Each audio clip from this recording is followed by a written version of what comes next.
It was an important day in the yard. Everyone was busy and excited, making notes and taking photographs. A special visitor had arrived and was now the center of attention. "Who is that?" whispered Thomas to Duck. "That," said Duck proudly, "is a celebrity." "A what?" asked Percy. "A celebrity is a very famous engine," replied Duck. "Driver says we can talk to him soon." "Oh," said Thomas, "he's probably too famous to even notice us." Just then, Gordon arrived. "Puh," said Gordon. "Who cares? A lot of fuss about nothing, if you ask me." And he steamed away. Later that night, the engines found that the visitor wasn't conceited at all. He enjoyed talking to the other engines till long after the stars came out. He left early next morning. Gordon was still complaining. "Good riddance," he grumbled, "chattering all night. Who is he anyway?" "Duck told you," replied Thomas. "He's famous." "As famous as me? Nonsense."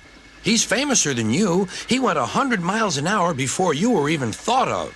"Huh, so he says," huffed Gordon, "but I didn't like his looks. He's got no dome. Never trust domeless engines. They're not respectable.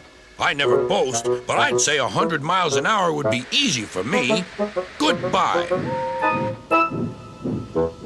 Duck took some freight cars to Edward's station. "Hello," called Edward. "That famous engine came through this morning. He whistled to me. Wasn't he kind?" "He's the finest engine in the world," replied Duck. Then he told Edward what Gordon had said. "Take no notice," soothed Edward. "He's just jealous. He thinks no engine should be famous but him. Look, he's coming now." Gordon was running very fast. His wheels pounded the rails. "He did it, I'll do it. He did it, I'll do it." Gordon's train rocketed past and was gone. "He'll knock himself to bits," chuckled Duck.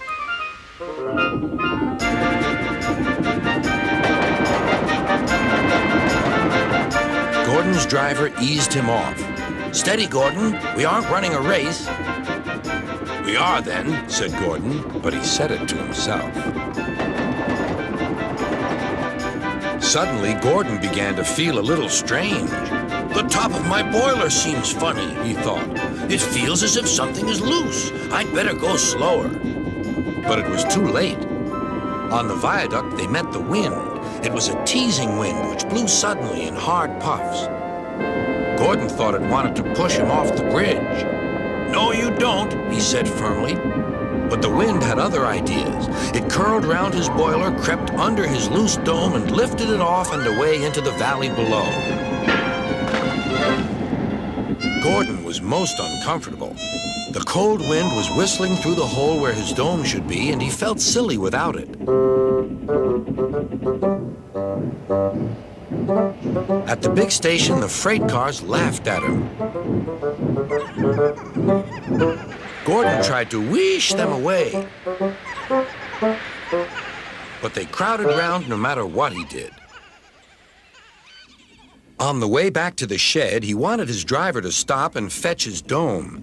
"We'll never find it now," said the driver. "You'll have to go to the works for a new one." Gordon was very cross.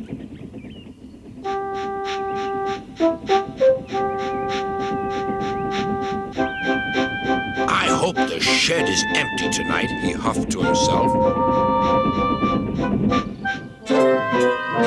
But all the engines were there waiting. "Never trust domeless engines," said a voice from somewhere behind him. "They aren't respectable."